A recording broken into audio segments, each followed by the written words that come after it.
And we're back. I don't feel like anything is cooperating with me today, so we're just gonna get into it. Okay. Another dull morning in the office.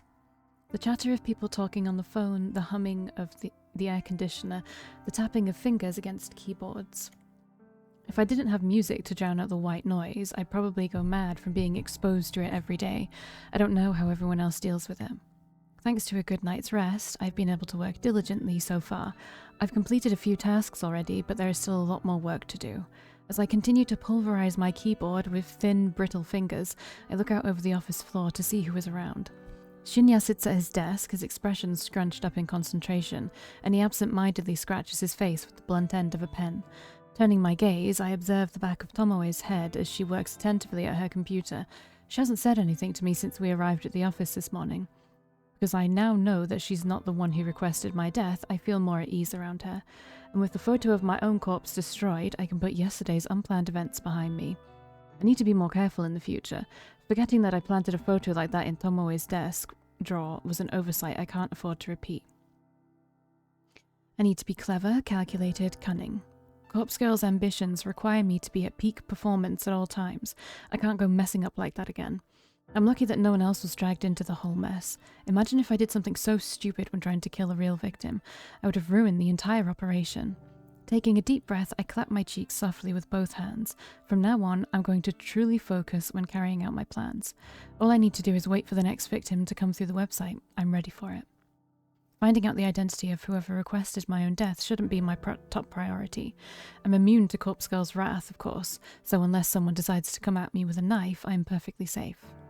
I'll check the website requests this evening as soon as I get home. It's too risky to try and access it while at work. With newfound resolve, I nod to myself and look ahead to the end of the day.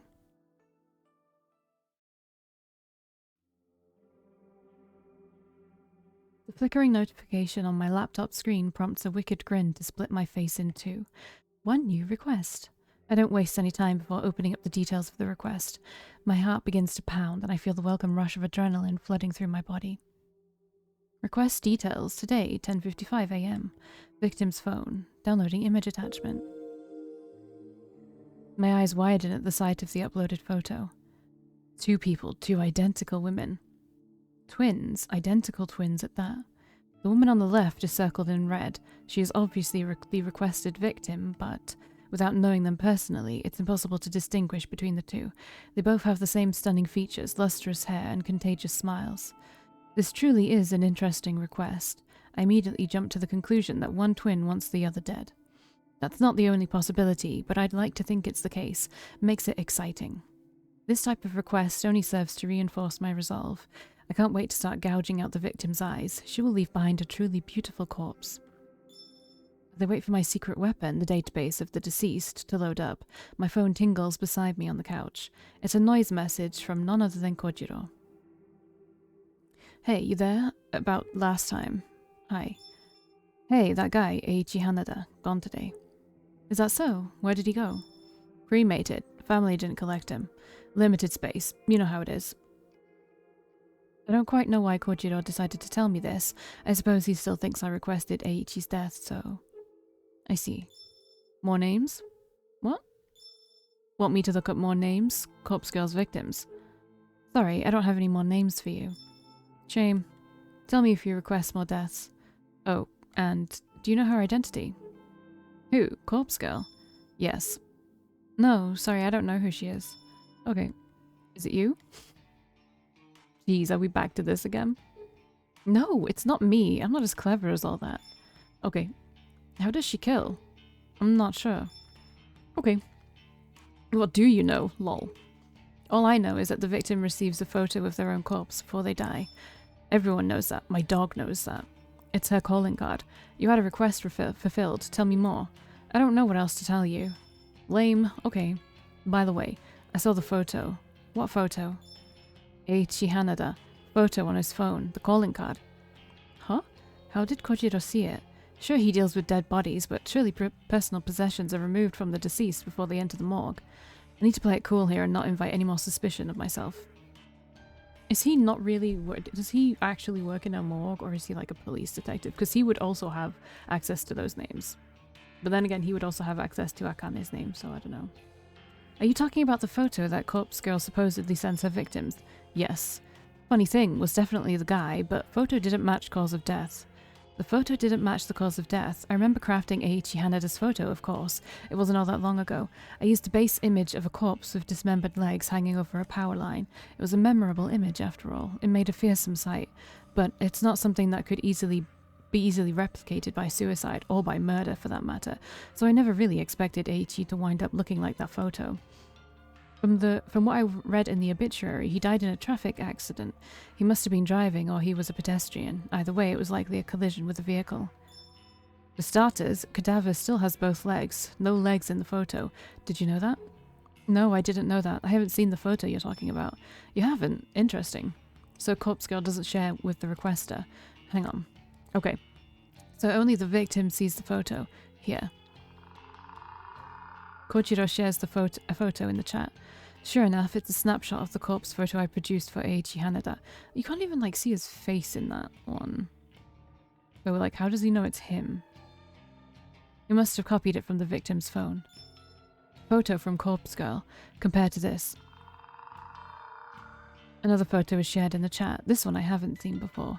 It's Eiichi Hanada's true corpse, sprawled forward in the driver's seat of a wrecked car. Seeing a genuine corpse photo doesn't come as much as a surprise to me. After all, I've spent countless hours trawling through the database of the deceased. I've seen more than my fair share of destroyed lives. There's not too much blood in this photo. It's kind of lame compared to the gorgeous rendition of his death that I lovingly crafted. There was no blood in the photo that we just saw that you created either, so... This is one thing that I don't necessarily like sometimes about visual novels, is that what they're describing in the text isn't what the artist drew. So I'm like, was there some kind of disconnect? Why didn't you tell them to add blood? Or did they not add blood to stay in line with some guidelines for getting it published? I don't know. Just seems a bit weird to tone it down when, like, this is a visual novel filled with death, you know what I mean? It's still not entirely evident what led to Eiichi's car collision. This very well could have been a genuine accident. For my own ego, I have to at least pretend that Corpse Girl had a hand in it. Thoughts? The real death doesn't match Corpse Girl's photo at all. Why do you think that is? I feel pretty clever and manipulative by putting the question on Kojiro. I want to lessen the suspicion of my true involvement as much as possible. You're asking me? Well, some theories. Corpse Girl's photo is a scare tactic, nothing more, but I don't know where photo comes from. She convinces the victim to kill themselves. What the hell? How could his very first theory be right on the money? Just who is this guy? Is he stalking me or something? Does he actually know the truth? Second theory. Corpse Girl comes after victims, but a genuine accident happened first. Eiichi Hanada died before she got to him. His second theory is off the mark, but I can see why he came to that conclusion. Regardless, this is the theory I want him to believe. I think the second theory is most likely. Why would someone kill themselves from seeing a photo? Doubting my own methods like this leaves a sour taste in my mouth. Not that simple. Photo is personal and time-stamped, adds urgency, realism. Could be effective, especially in someone anxious or gullible. He's right, of course. Although causing death in this manner was never my intention when I first started Corpse Girl's website. It's a possibility that did occur to me when Ruri Hatano died. Wait a minute. How did you even get these two photos? Lol. Now she asks. Police on scene like to share. More morbid the better. Dead guy with corpse photo on his phone fits the bill. They sent me both photos. We played spot the difference, lol. Disgusting. I never knew the police could be so disrespectful to the dead. Well, I can't really talk. At the very least, I'm not in that line of work. Anyway, coffee? Huh? Get coffee with me. Yes, no?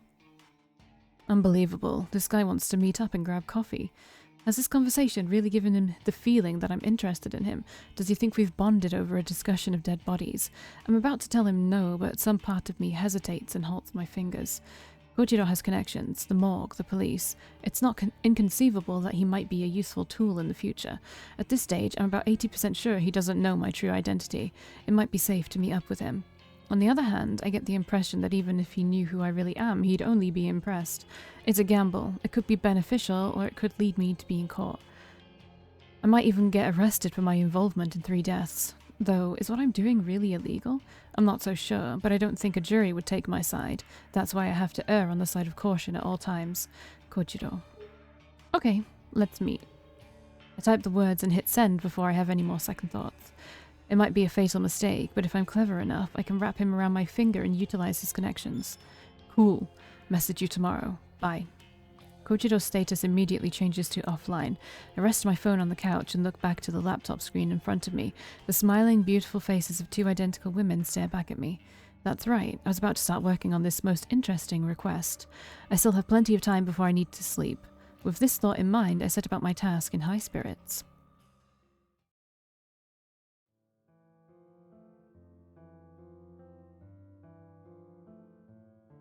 The nice CG. Sadly, I saw it in the movie. Another thing I don't like about visual novels, you don't have to watch it, but that intro music and the intro movie that plays, usually the music is really fucking good, so you want to listen to it. And the movie is really well made, but it spoils CGs, which I don't like. I do not like being spoiled. The tiny balcony jutting out from the side of my apartment is nothing like it was advertised in the real estate listing. When I first saw the misleading photos, I thought it would be spacious and bright, an open-air hideaway that I could use to get some fresh air and improve my health. I wanted to set up a tiny garden and grow some plants, nothing that would require a lot of work, but something that could occupy my spare time. In reality, the balcony is a depressing amalgamation of steel and concrete that saps away any desire to stand upon it. It rests in the eternal shadow of the surrounding buildings and manages to catch the sun's rays for about 4 minutes every day. It's an understatement to say I was disappointed when I ventured out upon it for the first time. I suppose, if nothing else, it's a good vantage point for looking out over the city, but that's the only positive thing I have to say about it. As I stand here with my back against the railing, calmly sipping a lukewarm mug of green tea, I breathe a heavy sigh. I should be at the office. I should be tapping away at my keyboard, getting through the backlog of work that has accumulated this week. Instead, I'm here at home, tired and strained and wearing thin at the seams. I called in sick this morning. I don't know if my supervisor bought the lie, but he did tell me to stay home and feel better, so that's what I've been trying to do. It's my own fault I feel this way. It's my own fault that I stayed up until 4 a.m. again. I know that a lack of sleep exacerbates my condition. I know that skipping meals and refusing to take medication makes me feel this way. I know that I do this to myself. I know. But this is me. This is what I do to myself as I try to take on each day. This is the way I stretch myself thin, for no reason other than because some days I don't want to be better. I just want to be. I want to stay up late and work on corpse girl requests. My body's need for sleep doesn't come before my ambitions. My freaking mouse has been on the screen the whole time. I want to eat only when necessary, because when I'm slim I look beautiful. I want to be beautiful just like her. I want to skip my medication because taking the same pills every day is a hassle and expensive, and I question whether I really need them anymore. If I can just stay at home like this, I don't need the medication.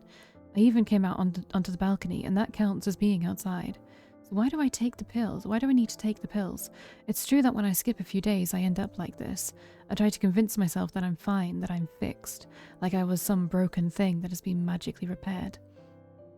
But I end up staying inside all day with the curtains shut and my eyes locked on a screen. I know that when I stay on top of my medication, I can go to work and the park and the library without a second thought. I can get on the train and not worry about strangers breathing on me or touching me. I can go to the convenience store and leisurely look around. I even went to that restaurant last week and read a book while eating dinner, and no one even tried to cut me or abduct me. Is she, like, paranoid? And no one tried to strangle themselves in front of me and Yuriko. Who's Yuriko? Oh, sister. Father issues? I remember something about the father. And I really only go out and do those normal things because of some tiny pills that a doctor said I need? Or can I do those things because I'm actually better now? Maybe I was never unwell in the first place. Not irrational, just cautious, careful, concerned. I realize that my mug is empty when I bring it to my lips and taste nothing but the slightly waxy, unpleasant sensation of smudged lipstick. Well, I've been outside for long enough anyway. I'll go inside since it's getting late. Plus, I have the feeling that someone on the street below has been watching me and is waiting to climb up onto my balcony. Definitely some kind of paranoia there. I enter my apartment, set the mug aside, and retreat into my bedroom. My phone is where I left it, sitting face up and begging for my undivided attention. I snatch it up. Unlocking the screen, I'm greeted by the last web page I left open. It's my custom-made news alert for obituaries. From tomorrow morning, I'll be anxiously awaiting news of my latest victim's fate. I timestamped the photo with tomorrow's date, June 5th, 9:01 a.m. The unlucky twin has already received the photo. I sent it out earlier today. After sending a photo, I always hide the burner phone out in the unused shed behind my apartment building. Getting the phone into the shed this morning was rather difficult. I had to cover up my face and hands with some old clothes, and I waited until nobody was in sight before dashing as fast as I could. It took me a good 10 minutes to collect myself inside the shed before I could rush back to my apartment and lock the door behind me. I don't think anyone tried to follow me. However, I know that I'm going to need to retrieve the phone again tomorrow and dispose of it. I'll check for a reply from the victim, of course, not that they ever reply. Then I'll destroy the SIM and discard the phone like I always do. It might be difficult to get out there to the shed again. On top of that, I really should go to the office. Oh, and then there's one more thing I'm supposed to do tomorrow. Kojiro wants to meet for coffee. I'm not so deluded to think that I can pull off all those escapades tomorrow in my current state. I resign myself to reaching for the bottle of medication on my dresser. Maybe another week of taking these pills won't be so bad. They tend to increase my appetite, which is really annoying. It's a constant struggle to try and ignore the hunger that tears at my stomach. And it doesn't help that they wreak havoc on my libido. I never know what to expect. Sometimes I can look at those photos of Aoi on my phone and feel absolutely nothing.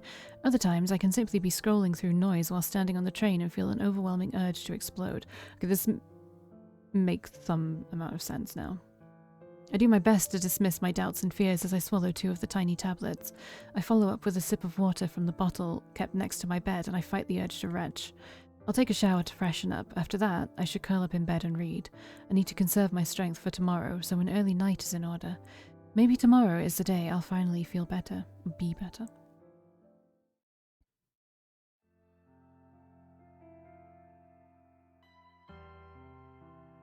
Where the hell were you yesterday?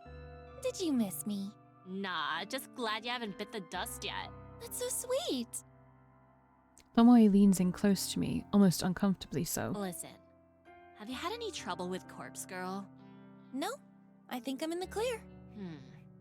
Well, I guess the time marked on the photo has long passed. Maybe you really are safe. Yeah. Thanks, though. Thanks for what? For thinking of me. Ah, shut up. Tomoe's face is glowing red with embarrassment. Despite our differences, our interactions regarding Corpse Girl have helped us bond a little.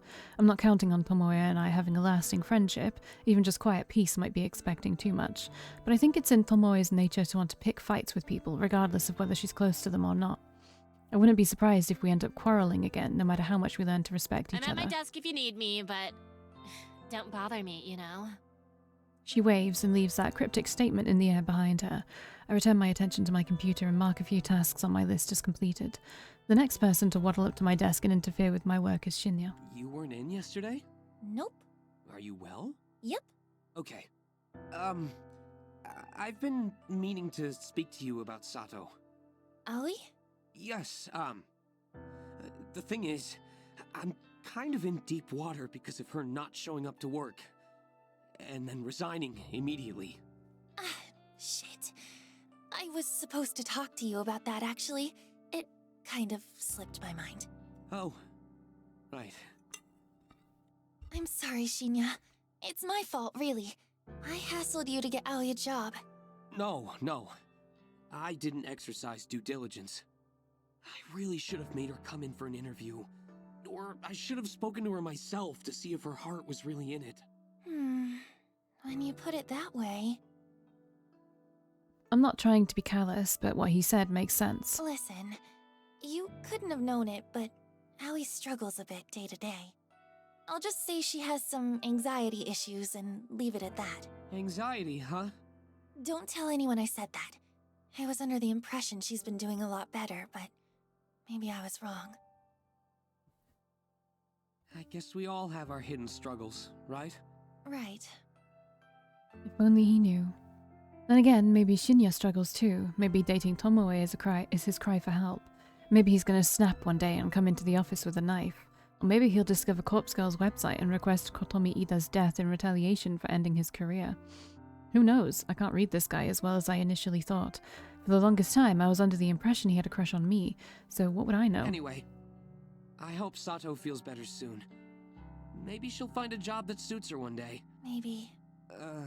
Say, seeing as we're friends now and all, would you mind if I ask you a, personal question?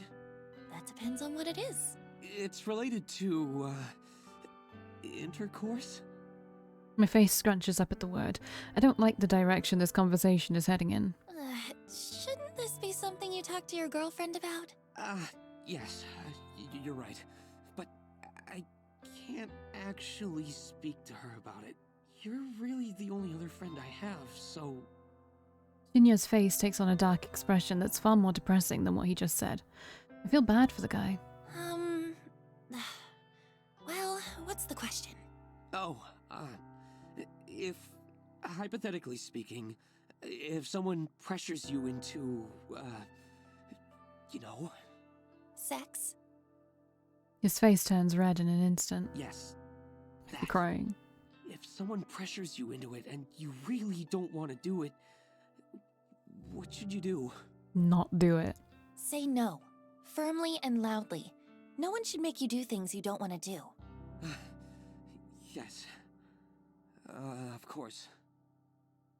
I feel that my answer didn't give Shinya the comfort he's obviously seeking. Is Tomoe pressuring you into going all the way? No, of course not. She would never mind. It was foolish of me to bring up this topic. I'm really sorry, Noriko. Please, forgive my lack of professionalism. Shinya bows to me deeply, his face parallel to the floor. He quickly turns and scuttles away before I get the chance to say anything else. What was that all about? Could Tomoe be pressuring him? I wouldn't put it past her, but something doesn't feel right. She seems really smitten with him. Would she really push him like that? Maybe it's guilt from not being able to prevent his career going down the toilet, but I feel like I should try and do something to help him. I watch Shinya get on the elevator, and once the double doors close, I get up from my desk and scoot over to Tomoe's workstation. Hey, can I have a minute? This is weird. Normally I come to bother Yo. Yeah, sorry. Have you and Shinya ever gone all the way? Huh? We've only been together for, what, a week? You think I'm some sort of slut? Hey, don't answer that! Look, not that it's your business, but... No, we haven't. Shinya's sweet. He's old-fashioned, you know. He wants to really get to know me before we go down that road. So who's he talking about? And I'm happy to wait. The last few guys I dated only ever wanted one thing from me. And that... Oop, I didn't mean to press enter. I believe you. Why are you asking me anyway? Did Shinya say something to you? No, I was curious, that's all. You think we're real friendly now, don't ya? Well, I don't mind some girl talk. Come talk to me anytime. Thank Yeah, we you. had a I'll do sleepover. that. We're basically besties now. Tomoe waggles her fingers in a goodbye way, and I return to my desk. If I take Tomoe at her word, which I find myself doing increasingly often, then she's not trying to get Shinya to do anything he's uncomfortable with. So that can only mean one thing: someone else is pressuring Shinya. But the guy admitted to me only today that his only friends are Tomoe and myself, so who was he talking about when he brought up the subject? I feel like I have the hiccups. I'm a little worried that I haven't received a news alert for an obituary today. My latest victim, that twin woman, had her photo timestamp set to 9:01 AM this morning. If my method worked like it has the last few times, then she should be well and truly dead by now. She should have slit her own throat, or someone mysterious should have come along and slit it for her. It's not like I've managed to identify how Corpse Girl's power works. I'm no closer to figuring out why her victims die. All I know is that they do die. And yet I can't find any matching obituaries for the day. I've tried searching manually too. I can't always rely on my automatic filters to get it right. I've scoured every source I can find and have come up with nothing. It's possible that she hasn't killed herself yet, so it's possible that she's planning to do it, or maybe someone else is still plotting to kill her on Corpse Girl's behalf. It's also possible that this time my victim won't die. Depressingly, that puts me back at square one. My winning streak will be over before it really begins if the corpse photo has no effect. I make a mental note to discard the burner phone when I get home. I somehow forgot to get rid of it on my way to work, being so absorbed in my strict morning routine. But it's not too late. Barely 24 hours have passed since I sent out the photo. I'm not straying too far from my modus operandi. Yo, you came. Mad. Why does he talk like this? That familiar, halting voice snaps me out of my thoughts. Kojiro stands before me, wearing slightly cleaner clothes than the last time we met. It's very possible that he interpreted this meetup as a date and decided to wear his absolute best outfit. The smell of the morgue is only faint upon him thanks to the desperate cover-up scent of strong cologne. Hi, Can I sit? please. Kojiro pulls up a chair and sits across from me. He's relaxed and awkward all at once. His tall, lanky form doesn't really seem to fit in with the tiny, cozy cafe he selected as our meeting point. Waiting long? No, not really. Great. Ordered yet? No. What do you recommend? House blend. Fantastic.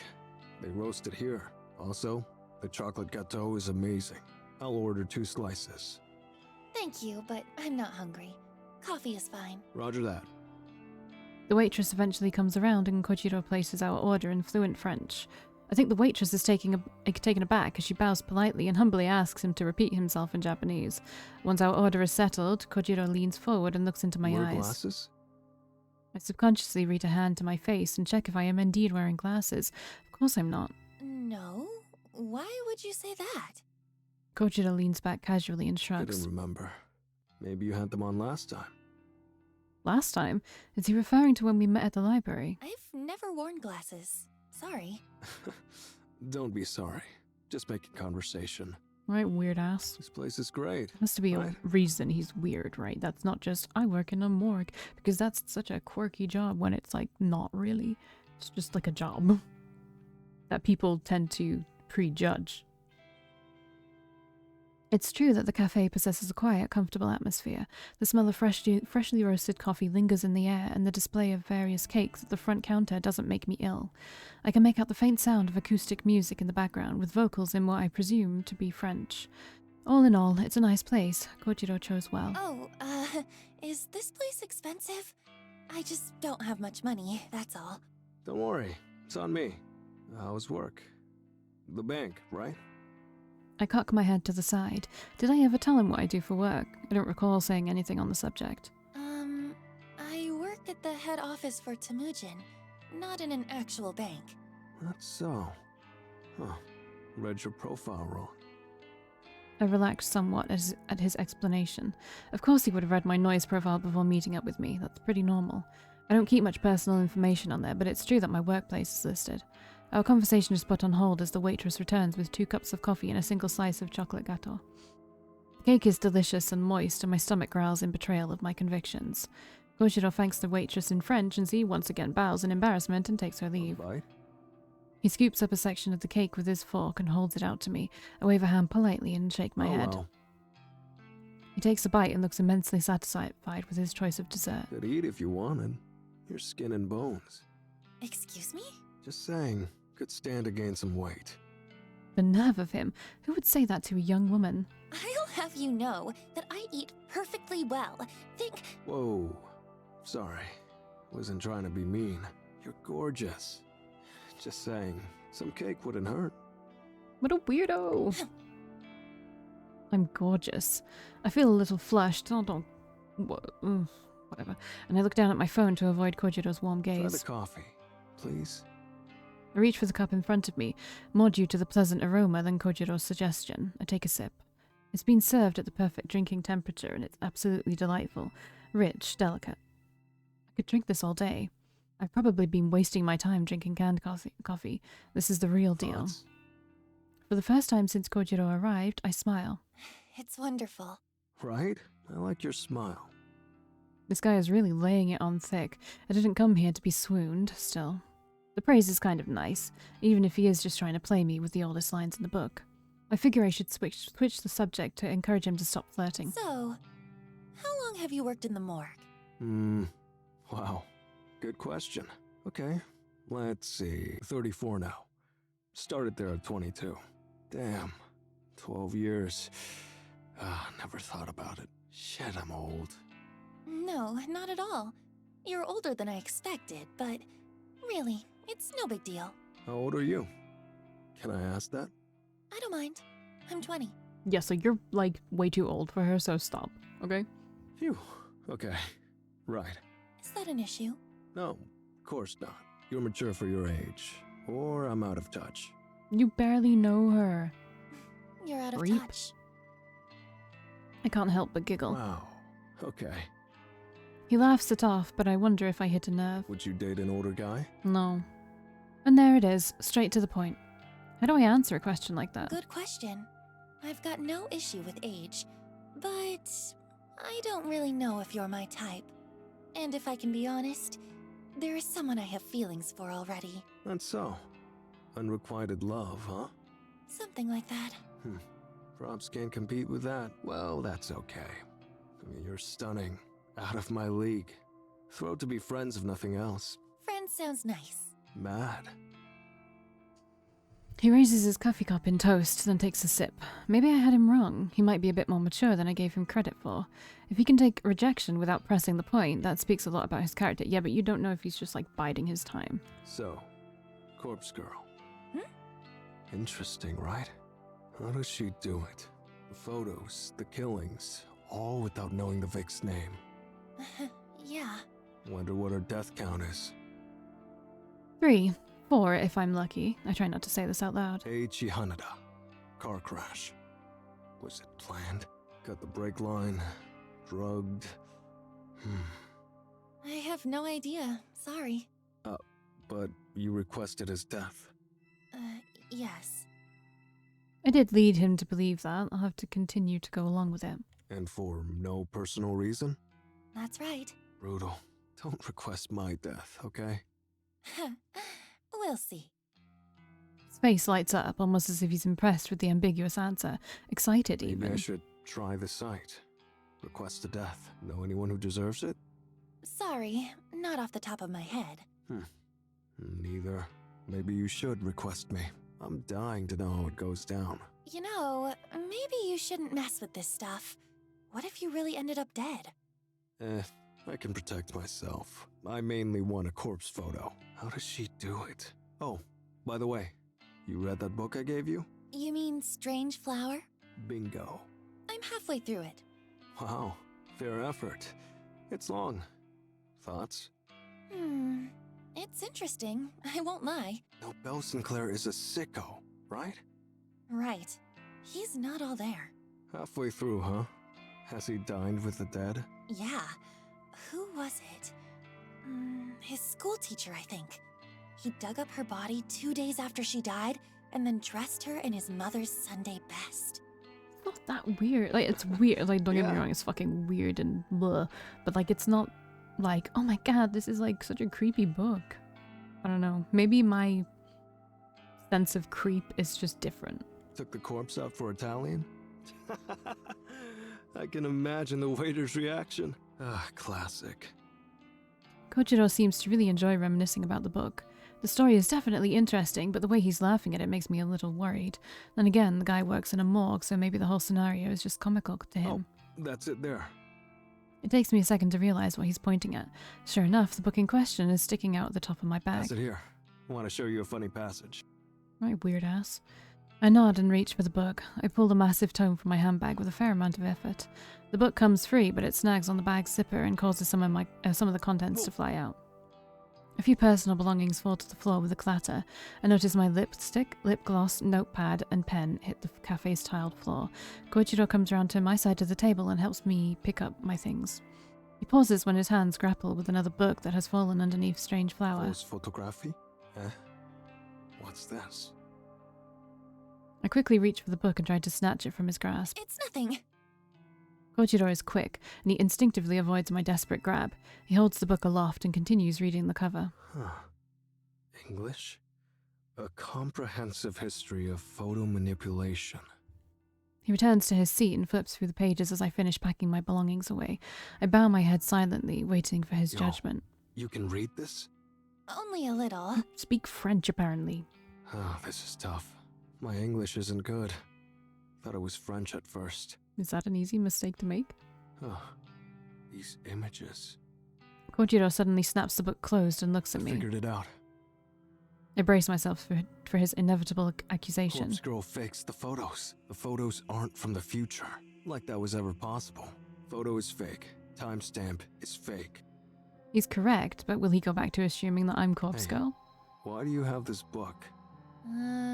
Are you editing photos? I mean, I have an interest in it, but that's all. This book is old. Doubt the techniques are useful anymore. Still, it's interesting. My theory. Thoughts?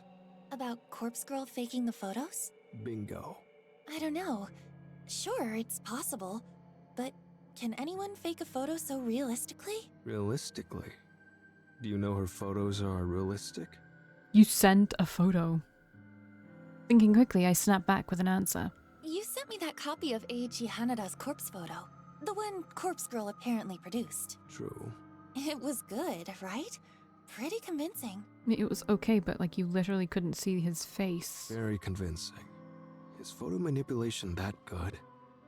I suppose if someone skilled enough was doing it. If it's not photo manipulation, then one more theory. What is it? Maybe the subject in the photo is a corpse. I'm confused. Of course it's a corpse. What's your point? Sorry, hear me out. It's a photo of a real corpse. Just not the victim's corpse. Corpse Girl acquires a real corpse, dresses it up, just like in Strange Flower. She makes it look like the Vic. It's convincing because it's real. No photo manipulation. Huh, I see. Immediately, my mind starts to kick into high gear. Kojiro has unknowingly presented me with an unprecedented idea.